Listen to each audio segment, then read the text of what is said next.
અરે આજે તો સ્કૂટી માથે ઝાડવું પડી ગયું. સવારે કરી હનુમાન દાદાના દર્શન ને નીકળી ગયો કામે. રિટર્ન થયો ત્યારે તો વરસાદ આવી ગયો હતો અને ફાટક પણ હતું ખુલ્લું. પછી પી લીધી મસ્ત મજાની ચા અને આવી ગયો કેકેવી.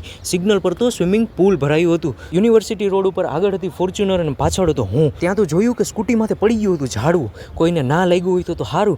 ચોમાસામાં તો ધ્યાન જ રાખવું પડે હો. પછી આવી ગયો રૂમે ને 4 વાગે પીધી ચા અને ચાલુ કર્યું રેપિડો. કાંઈ રાઈડ ના મળી એટલે વિચારતો આગળ હાલતો હતો અને ક્યારે એસ્ટ્રોન ચોક આવી ગયું ખબર જ ના પડી. ત્યાં તો યાજ્ઞિક રોડથી મને મળી ગઈ રાઈડ અને આવી ગયો રેલનગર.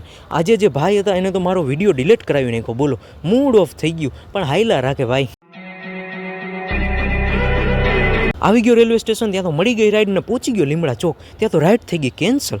હેમુકોટીવોલથી મને મળી ગઈ રાઈડ અને આવી ગયો વિમલનગર. પછી રેપિડો કર્યું બંધ ને જસાભાઈ સાથે આવી ગયો ચશ્મા લેવા. આજ માટે બસ આટલું જ. વિડીયોમાં મજા આવી હોય તો લાઈક કરી દેજો અને કમેન્ટમાં જરૂર લખજો. મળીએ આવતી કાલે. Oh my, oh my, oh my, oh my.